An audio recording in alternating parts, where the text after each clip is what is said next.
Ibn Ataillah al-Iskandari, L'abandon de la volonté propre, chapitre 36, apologue relatif à la subsistance des créatures. Quant à la subsistance du serviteur en ce bas monde, les exemples qui suivent illustreront sans doute la façon dont elle lui est octroyée. Un maître n'attachera jamais un serviteur à tel et tel service dans l'une de ses maisons sans du même coup prendre en charge sa nourriture et sa boisson, ni lui verser un salaire. En bref, il lui assurera le nécessaire et ne le négligera pas dans sa sollicitude. De même, le serviteur auquel Dieu a ordonné d'obéir et d'accepter sa volonté en ce monde s'en voit garantir une part, qu'il s'acquitte donc de son service, puisque son Seigneur se charge de le gratifier de ses dons. Dieu, exalté soit-il, ne dit-il pas, dans un verset que nous avons déjà étudié, « Ordonne au tien de s'acquitter de la prière et montre-toi constant dans son accomplissement. Nous ne te demandons point de subsistance, c'est nous qui t'accordons la tienne. Une issue heureuse est destinée à ceux qui ont la crainte de Dieu. » Le serviteur est vis-à-vis de Dieu comme un enfant avec sa mère. Est-il concevable que celle-ci l'abandonne sans aucun soin ou qu'elle cesse de s'en occuper? De la même façon, Dieu prend le croyant sous sa tutelle, lui accordant ses faveurs et lui épargnant les épreuves. Nous avons déjà rapporté comment l'envoyé de Dieu, alayhi salatu wassalam, voyant une mère qui portait son enfant, demanda à un de ses compagnons « Croyez-vous possible que cette femme jette son enfant dans le feu ?» « Et évidemment non, ô envoyé de Dieu, répondirent-ils. « Eh bien, reprit-il, Dieu se montre bien plus miséricordieux pour son serviteur croyant que cette femme ne l'est à l'égard de son enfant. »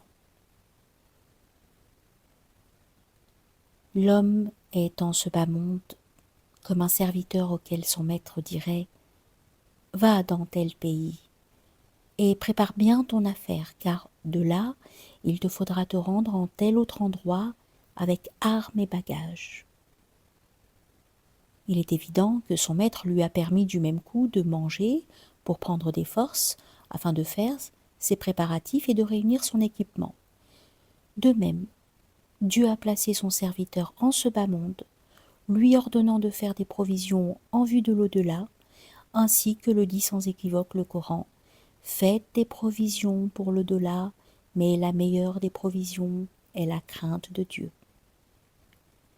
Si Dieu nous ordonne de faire des provisions pour l'ultime demeure, il est clair qu'il nous autorise du même coup à prendre de ce monde ce qui peut nous aider à faire ces provisions et à nous préparer à cette rencontre. Le serviteur vis-à-vis de Dieu, comme un esclave, il est, que son maître aurait placé dans un jardin en vue de le planter, le cultiver et l'entretenir. Si ce serviteur s'acquitte de sa tâche sans jamais quitter le jardin, il n'encourra pas le blâme de son maître, qui ne l'empêchera donc pas de manger quelques fruits, à condition toutefois qu'il n'en mange que pour s'acquitter de son travail et non qu'il s'en gave avec gloutonnerie. Dieu est vis-à-vis de son serviteur comme un futur père qui construit une vaste demeure et sème de nombreuses plantations. À qui il l'interroge à ce sujet, il répond « Je ne fais tout cela que pour l'enfant qui, je l'espère, va bientôt me naître. » Avant même la naissance, cet homme a préparé tout ce dont pourrait avoir besoin son fils. Crois-tu qu'il aurait le cœur de l'empêcher d'en jouir après qu'il ait vu le jour ? De même, Dieu a préparé ses dons pour ses serviteurs avant même de les avoir créés en cette demeure. Car comme tu l'as sans doute compris, après ce que nous t'avons exposé dans cet ouvrage, tous les dons que Dieu te fait en ce bas monde ont devancé ton existence même. Ces faveurs ont précédé ta manifestation, puisqu'ils ont été accordés de toute éternité, avant même que tu ne te sois mis à l'ouvrage.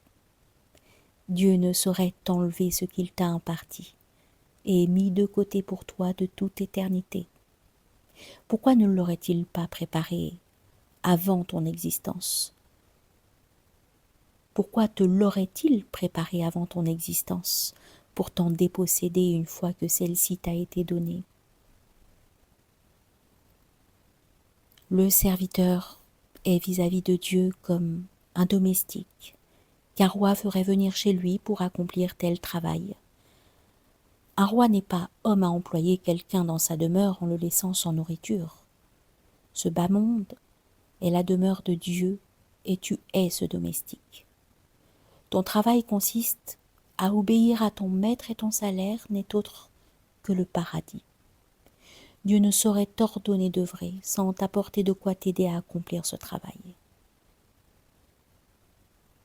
Le serviteur est vis-à-vis de Dieu comme un homme invité chez un roi généreux. Il ne serait pas convenable que cet hôte se soucie du boire et du manger. Cela constituerait une façon détournée de mettre en cause l'hospitalité du roi et de témoigner de la mauvaise opinion qu'il se fait de lui. Abou Madian disait une chose similaire dans ses propos que nous citions précédemment. Ce bas monde est la demeure de Dieu et nous sommes ses hôtes. Jamais Dieu ne nous aurait ordonné, par la bouche de ses envoyés, sur eux la grâce et la paix, d'être ses hôtes sans s'acquitter des devoirs qui s'attachent à cette invitation. Qui se préoccupe du boire et du manger est un homme exécrable au regard du roi. S'il ne concevait pas de doute au sujet de Dieu, il ne s'inquiéterait pas de sa subsistance. Le serviteur est vis-à-vis de Dieu comme un serviteur auquel un roi ordonnerait de s'établir en un pays donné pour y combattre l'ennemi de toutes ses forces et sans relâche. À l'évidence, un tel ordre permet implicitement de vivre des présents que lui offriront les gens et des réserves qui seront conservées, selon les règles établies, afin d'y puiser des forces contre l'ennemi auquel il lui a été donné de faire la guerre. Or, Dieu ordonne de même à ses serviteurs de combattre le diable par ces 2 versets. Combattez pour Dieu comme il convient de combattre. Et, certes, le diable est pour vous un ennemi, considérez-le donc comme tel. En ordonnant ce combat, il autorise donc ses serviteurs à jouir de ses faveurs qui leur permettront de livrer bataille au diable.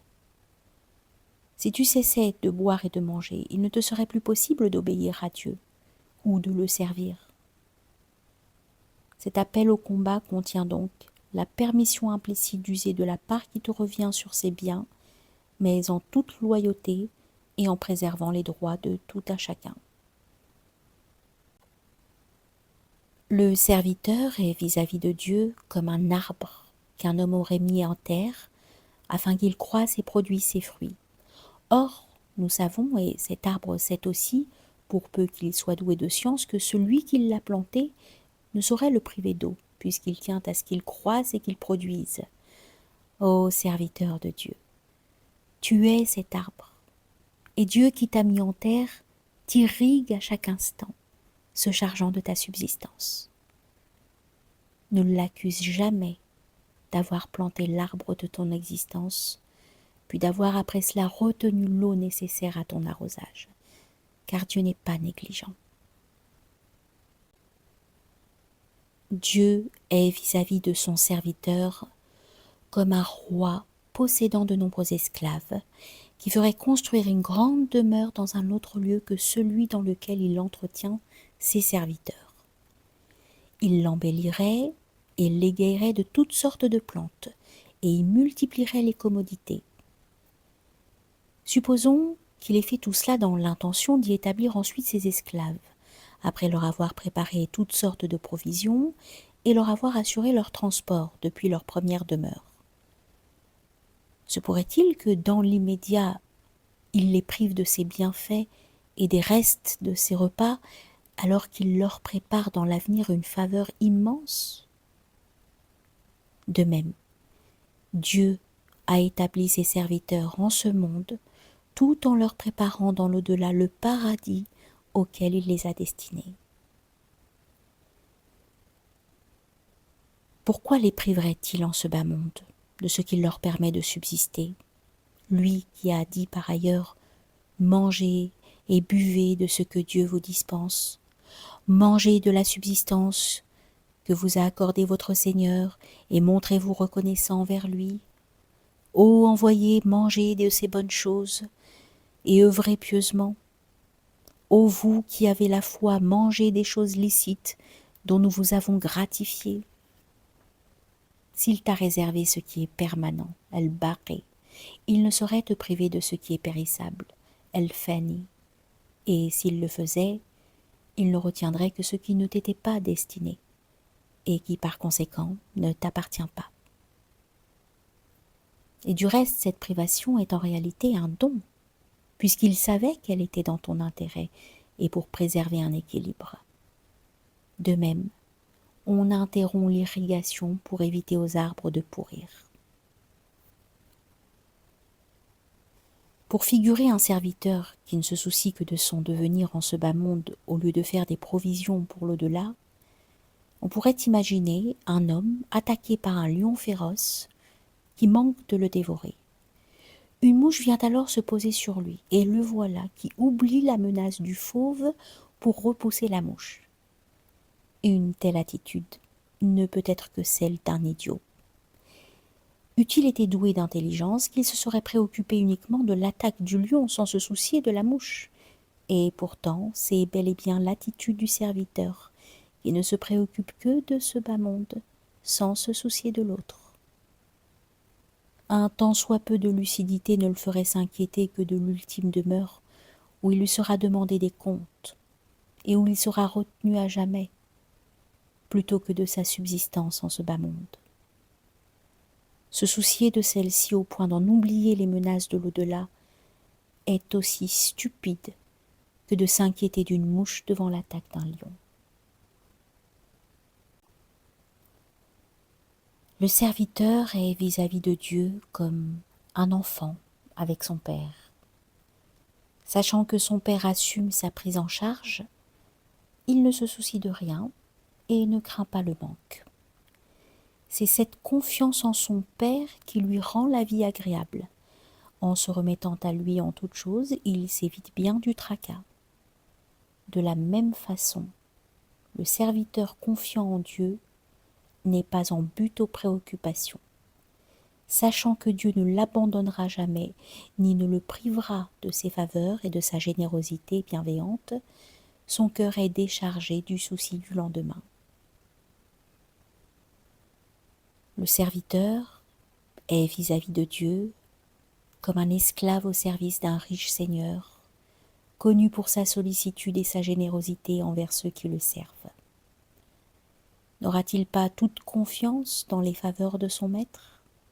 Au contraire, il les guettera, sachant bien que la richesse de celui-ci le dispense de se fatiguer sans raison. C'est une réflexion de cette sorte qui fut à l'origine du repentir de Shaqir el-Balkhi, que Dieu lui fasse miséricorde. Nous traversions, raconte-t-il, une période de famine terrible. Un jour, je croisai un jeune homme tout à fait tranquille qui semblait ignorer la condition des gens. « Jeune homme, l'interpellai-je, ne vois-tu pas ce dont les gens sont victimes ? » « Et pourquoi m'en soucierais-je ? Me répondit-il. Mon maître possède un village entier d'où il fait venir chaque jour ce dont nous avons besoin. À ces mots, je me dis en moi-même, le maître de ce jeune homme possède un village entier, tandis que mon maître à moi possède les trésors des cieux et de la terre. N'ai-je donc pas 1000 fois plus de raisons de lui faire confiance que ce jeune homme de se fier à son maître ? Telle fut la cause de mon éveil spirituel. Le serviteur est vis-à-vis de Dieu comme un esclave au service d'un riche seigneur, connu pour sa sollicitude et sa générosité envers ceux qui le servent.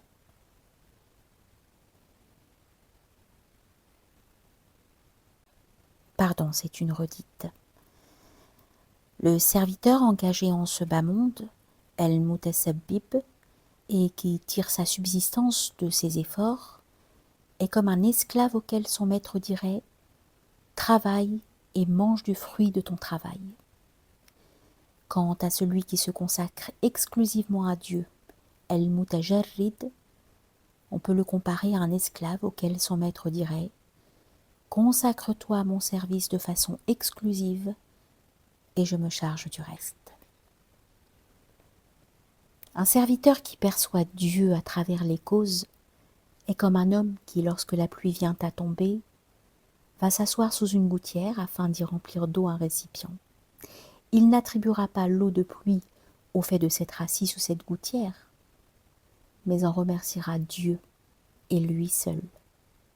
Il sait en effet que s'il n'y avait pas eu d'eau dans la conduite, il n'en aurait point trouvé.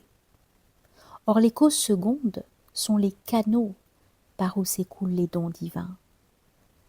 Qui sait mettre en œuvre ces causes en concentrant toute sa volonté sur Dieu et non sur elle, n'en sera jamais affecté, ni coupé de Dieu. Le serviteur qui s'en tient aux causes secondes en négligeant celui qui les met en œuvre est comparable à une bête de somme. Lorsque son maître passe devant elle, elle ne lui prête aucune attention, bien qu'il en soit le propriétaire et aussi l'employeur du garçon de ferme qui la soigne.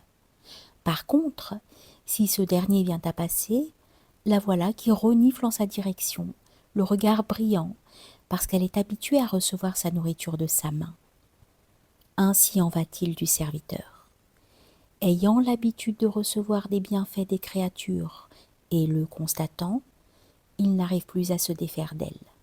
C'est alors qu'il se conduit comme un animal domestique, et encore, ce dernier est en meilleure situation que lui. Ils sont comme des bêtes de somme, voire plus égarés encore. Tels sont les insouciants, nous dit le verset. Le serviteur qui perçoit Dieu à travers les causes secondes et celui qui s'arrête à celles-ci sont comme deux hommes entrant au hammam. Le premier est d'une intelligence normale, l'autre plutôt simplet. Si l'eau du bain vient à s'arrêter de couler, l'homme sensé s'adresse au préposé chargé d'alimenter les conduites derrière le mur, afin de se faire renvoyer l'eau quand elle a été coupée. Mais l'idiot se tournera sans doute vers la conduite, la suppliant en ces termes : « Ô tuyau, verse-nous encore de ton eau, pourquoi nous en as-tu privé ainsi ?» Aussitôt les gens se moqueront de lui, en disant : « Mais quel sot fais-tu ? Une conduite d'eau peut-elle t'entendre ou produire quoi que ce soit ? Elle n'est qu'un tuyau dans lequel ne s'écoule que ce que l'on y a mis. » Le serviteur qui thésaurise est comme l'esclave qu'un roi aurait placé en son jardin afin qu'il l'entretienne. Il aura le droit d'en manger les fruits en vue de prendre des forces pour y planter des arbres et le cultiver, mais non celui de mettre quelque chose de côté puisque les fruits poussent en permanence et que son maître est riche et puissant. Si pour son compte personnel et sans le consentement de son maître, il faisait des provisions, ce serait une façon implicite d'accuser son maître de le négliger et constituerait une trahison. Le serviteur qui ne met rien de côté est, quant à lui, comme un esclave établi dans le jardin de son maître ou dans sa demeure, et qui sait que jamais ce dernier ne l'oubliera, ni ne le négligera, dépensant pour lui son bien et lui faisant parvenir ses faveurs.